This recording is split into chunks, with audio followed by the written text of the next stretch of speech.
Hello students, आज हम chapter के बारे में बात करेंगे, पूर्ति का सिद्धांत यानी कि थ्योरी ऑफ सप्लाई। काफ़ी इंपॉर्टेंट चैप्टर है, तो बिना देरी किए हुए हम लोग स्टार्ट करते हैं। ध्यान रखिए, सबसे पहले पूर्ति का मतलब सप्लाई होता है। पूर्ति को कैसे डिफाइन करोगे आप? एक निश्चित समय में वस्तु की विभिन्न कीमतों पर उत्पादक के द्वारा या विक्रेता के द्वारा जितनी भी बाजार में वस्तुओं और सेवाओं को उपलब्ध करवाया जाता है, वो वस्तु की पूर्ति कहलाती है। ठीक है, ध्यान रखिएगा। नेक्स्ट है आपका पूर्ति अनुसूची। पूर्ति अनुसूची वह तालिका है जिसमें कीमत और पूर्ति की मात्रा के बीच संबंध को तालिका के रूप में दर्शाया जाता है।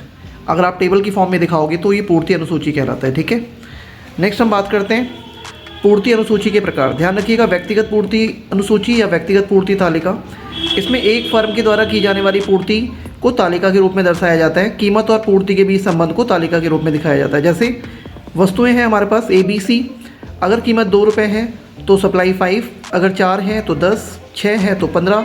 जैसे जैसे प्राइस बढ़ेगा सप्लाई बढ़ती जाती है। नेक्स्ट है बाजार पूर्ति तालिका। इसमें एक से अधिक फर्मों के द्वारा की जाने वाली पूर्ति और उसके योग को तालिका के रूप में दिखाया जाता है। जैसे आप देख सकते हैं कि कीमत 246 है, 2 रुपये कीमत पर फर्म A 5, फर्म B 10 यानी टोटल 15, और जो 4 रुपये कीमत पर फर्म A 10 और ये 20 टोटल 30। इस तरह से आप इनके टोटल को जो दिखाते हैं तालिका के रूप में, तो ये बाजार पूर्ति अनुसूची कहलाता है। नेक्स्ट है पूर्ति वक्र। ध्यान रखिएगा, पूर्ति वक्र विभिन्न पूर्ति अनुसूची जो कि व्यक्तिगत पूर्ति अनुसूची या बाजार पूर्ति अनुसूची को वक्र के आधार पर दर्शाता है। ठीक है, अगर आप ग्राफिकली उसे रिप्रेजेंट करते हैं तो ये पूर्ति वक्र कहलाएगा। ठीक है ना। जैसे सबसे पहले आता है आपका व्यक्तिगत पूर्ति वक्र। अगर हम इसके प्रकार की बात करें तो व्यक्तिगत पूर्ति वक्र में एक फर्म के द्वारा की जाने वाली पूर्ति को वक्र के रूप में दर्शाया जाता है, या फिर आप कह सकते हैं व्यक्तिगत पूर्ति अनुसूची को हम वक्र के आधार पर दर्शाते हैं। जैसे आप देख सकते हैं कि कीमत 2 से 4 होने पर सप्लाई 5 से 10 हो जाती है, यानी कि प्राइस और सप्लाई में पॉजिटिव रिलेशन होता है, यानी इसका जो स्लोप है वो ऊपर की तरफ होगा। ठीक है, तो ये हो गया आपका व्यक्तिगत पूर्ति वक्र। नेक्स्ट हम बात करते हैं बाजार पूर्ति वक्र। बाजार पूर्ति वक्र में एक से अधिक फर्मों के द्वारा की जाने वाली पूर्ति और उसके टोटल को वक्र के आधार पर दिखाया जाता है। जैसे आप देख सकते हैं ये फर्म A की पूर्ति है, ये फर्म B, और यहाँ पे इन दोनों के टोटल को दिखाया गया है, यानी बाजार पूर्ति वक्र। आप देख सकते हैं कि 2 रुपये कीमत पर फर्म A के द्वारा 5, 4 रुपये कीमत पर 10 क्वांटिटी सप्लाई की जाती है, जबकि फर्म B 2 रुपये पे 10 और 4 रुपये पे 20 क्वांटिटी सप्लाई करती है। तो अगर हम इन्हें ऐड कर लें 2 और 4 रुपये प्राइस पे, ये 5 और ये 10 यानी 15 क्वांटिटी सप्लाई, ये 10 और ये 20 यानी टोटल 30 क्वांटिटी सप्लाई, तो ये बाजार पूर्ति वक्र कहलाता है। नेक्स्ट हम बात करते हैं पूर्ति का नियम। ध्यान रखिएगा, अन्य बातें समान रहने पर कीमत के बढ़ने पर पूर्ति बढ़ती है, कीमत के घटने पर पूर्ति में कमी आती है, अर्थात कीमत और पूर्ति में विपरीत संबंध पाया जाता है। ठीक है, आप देख सकते हैं कि कीमत 2, 4, 6 है तो सप्लाई 5, 10, 15 है, यानी जैसे जैसे कीमत बढ़ती है पूर्ति बढ़ती जाती है। ठीक है, इसीलिए इसका जो स्लोप है यानी ये ऊपर की ओर होता है। ठीक है, नेक्स्ट है पूर्ति के निर्धारक तत्व। ऐसे कौन कौन से तत्व हैं जो पूर्ति को निर्धारित करते हैं, यानी जिन पे पूर्ति निर्भर करती है। सबसे पहले वस्तु की कीमत। आप जानते हैं कि कीमत के बढ़ने पर पूर्ति बढ़ती है, कीमत के घटने पर पूर्ति में कमी आती है। नेक्स्ट है फर्मों की संख्या। यदि बाजार में फर्मों की संख्या अधिक होगी तो पूर्ति भी ज़्यादा होगी, फर्मों की संख्या कम होने पर पूर्ति कम होती है। नेक्स्ट है आपका उत्पादन लागत। ध्यान रखिएगा, उत्पादन लागत का मतलब जिनका प्रयोग करके या जिनका यूज़ करके उत्पादन किया जाता है, यदि उनकी लागत ही अधिक है तो पूर्ति कम होगी। क्यों? क्योंकि उत्पादन भी कम होगा, और अगर उत्पादन लागत कम है तो प्रोडक्शन ज़्यादा होगा और सप्लाई भी ज़्यादा होगी, यानी पूर्ति ज़्यादा होगी। उत्पादन तकनीक अगर सरल है, सस्ती है, फेवरेबल है तो उत्पादन ज़्यादा, पूर्ति ज़्यादा। यदि उत्पादन की तकनीक जटिल और महंगी है तो उत्पादन कम होगा, पूर्ति कम होगी। नेक्स्ट है सरकारी नीति। ध्यान रखिएगा, यदि सरकार की नीति हमारे पक्ष में है, हमारे उत्पादन प्रक्रिया को सपोर्ट करती है तो प्रोडक्शन ज़्यादा होगा, पूर्ति ज़्यादा होगी। यदि सरकारी नीति अगर हमारे अगेंस्ट है, यानी अगर सरकार हमें बाधित करती है, प्रतिबंधित करती है इस तरह की चीज़ों का उत्पादन करने के लिए, तो हमारी पूर्ति क्या होगी? कम होगी। ठीक है, नेक्स्ट टॉपिक की हम बात करते हैं। इसमें एक पॉइंट और भी है, भविष्य की संभावनाएं। यदि भविष्य में कीमतें बढ़ने वाली हैं तो ध्यान रखिएगा वर्तमान में पूर्ति कम हो जाएगी, और भविष्य में कीमतें यदि कम होने वाली है तो वर्तमान में पूर्ति बढ़ा दी जाती है। नेक्स्ट है पूर्ति में परिवर्तन तथा पूर्ति की मात्रा में परिवर्तन। ध्यान रखिएगा, पूर्ति में परिवर्तन, अन्य बातें समान रहने पर यदि कीमत में परिवर्तन के कारण पूर्ति परिवर्तित होती है तो वो पूर्ति में परिवर्तन कहलाता है। इसके 2 लेवल हैं, 2 कंडीशंस हैं, पूर्ति का विस्तार और पूर्ति का संकुचन। अगर पूर्ति का विस्तार की बात करें तो अन्य बातें समान रहने पर कीमत के बढ़ने पर यदि पूर्ति बढ़ती है तो पूर्ति का विस्तार कहलाता है, और इसमें एरो ऊपर की तरफ जाएगा। ये क्या दिखा रहा है कि कीमत बढ़ने पर सप्लाई बढ़ती है। पूर्ति का संकुचन का मतलब ये हुआ, अन्य बातें समान रहने पर कीमत के घटने पर यदि पूर्ति घटती है तो पूर्ति का संकुचन कहलाएगा, और एरो नीचे की तरफ आएगा। इससे ये पता चलता है कि प्राइस अगर घटेगा तो सप्लाई भी क्या हो जाएगी, कम हो जाएगी। नेक्स्ट है पूर्ति की मात्रा में परिवर्तन। यदि कीमत के अतिरिक्त अन्य तत्वों में परिवर्तन के कारण यदि पूर्ति प्रभावित होती है तो वो पूर्ति की मात्रा में परिवर्तन कहलाता है। ठीक है, अन्य तत्व यानी फर्मों की संख्या, सरकार की नीति, उत्पादन तकनीक, उत्पादन लागत, यदि इनमें परिवर्तन के कारण पूर्ति में परिवर्तन हो तो वो पूर्ति की मात्रा में परिवर्तन कहलाता है। इसके कुछ पॉइंट्स हैं, जैसे पूर्ति में वृद्धि। ध्यान रखिएगा, पूर्ति में वृद्धि का संबंध कीमत के अतिरिक्त अन्य तत्वों अर्थात फर्मों की संख्या बढ़ने के कारण, उत्पादन लागत की कम होने के कारण, सरकार की नीति के पक्ष में होने के कारण यदि पूर्ति बढ़ती है तो वो पूर्ति में वृद्धि कहलाएगा, और इस कंडीशन में पूर्ति वक्र दाईं ओर खिसक जाता है जो कि पूर्ति में वृद्धि को दिखाता है।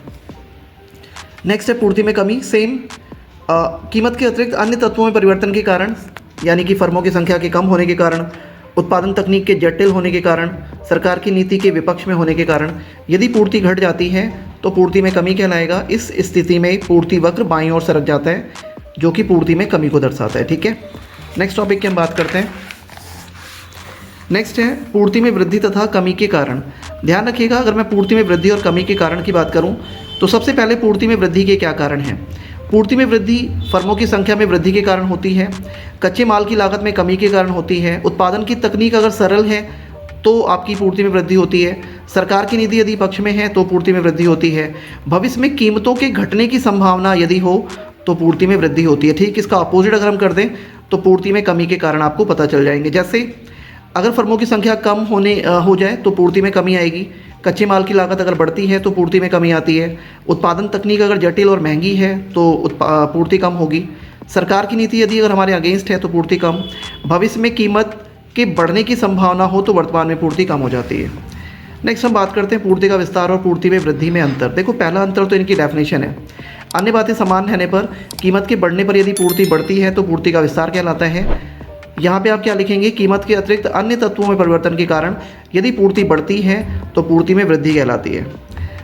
इसका कारण ध्यान रखिएगा, कीमत में होने वाली वृद्धि है। इसका कारण फर्मों की संख्या का बढ़ना, कच्चे माल की लागत का कम होना, सरकार की नीति का पक्ष में होना, इस कारण से पूर्ति में वृद्धि होती है।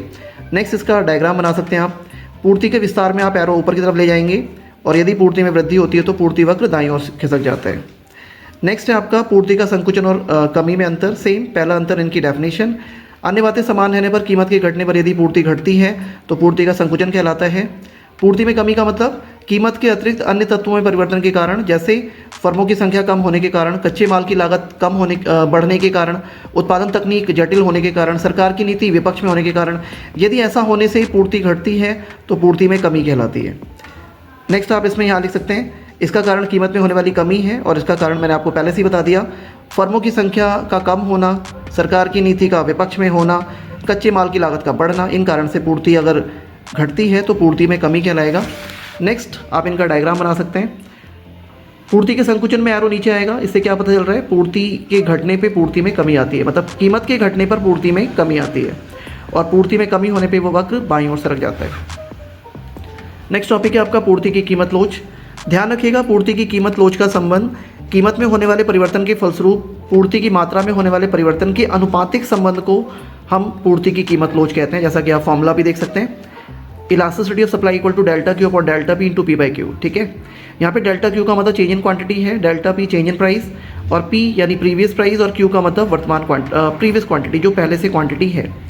अगर हम पूर्ति की लोच मापने की प्रतिशत विधि की बात करें तो पूर्ति में प्रतिशत परिवर्तन और कीमत में होने वाले प्रतिशत परिवर्तन के अनुपात को हम प्रतिशत विधि द्वारा पूर्ति की लोच कहते हैं। नेक्स्ट है पूर्ति की लोच की विभिन्न श्रेणियाँ। ध्यान रखिएगा, पूर्ति की लोच की कुछ कंडीशंस हैं, जैसे सबसे पहले है आपका पूर्णतया लोचदार पूर्ति।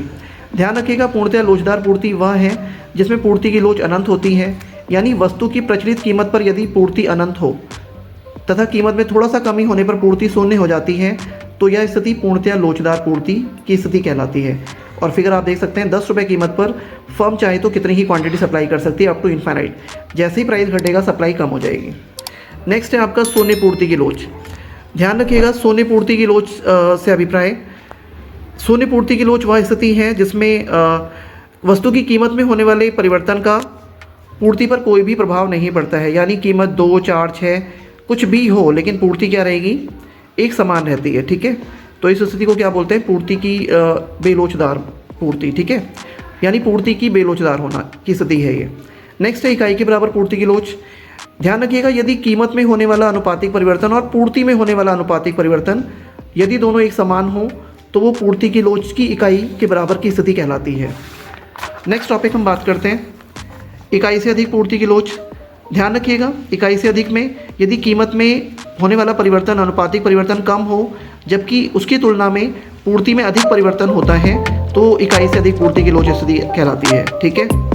और इसमें एक बात और ध्यान रखिएगा, ES ग्रेटर देन 1 की स्थिति को दिखाते हैं। इकाई से कम पूर्ति की लोच यह वह स्थिति है जिसमें कीमत में तो अधिक परिवर्तन होता है अनुपातिक जबकि पूर्ति में कम परिवर्तन होता है, तो यह कहलाती है इकाई से कम पूर्ति की लोच की स्थिति, ठीक है। नेक्स्ट टॉपिक है आपका पूर्ति की लोच के निर्धारक तत्व। आप कह सकते हैं कि हमारी जो पूर्ति है उसके निर्धारक तत्व, यानी इसमें आप दो पहलू के बारे में बात करेंगे, लोचदार पूर्ति और बेलोचदार पूर्ति।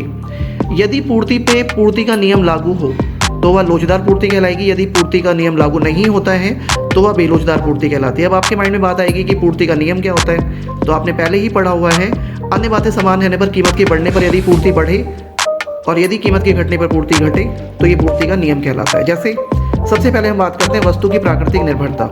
जो वस्तुएं प्रकृति पर आधारित होती हैं, प्रकृति पर निर्भर होती हैं, जैसे गेहूँ, चावल, दाल, जिनका उत्पादन हम प्रकृति पर निर्भर करता है, मानसून पर निर्भर करता है, वर्षा पर निर्भर करता है, तो इनकी पूर्ति सदैव ध्यान रखिएगा बेलोचदार होती है, जबकि जो वस्तुएं प्रकृति पर आधारित नहीं हैं उनकी पूर्ति लोचदार होती है।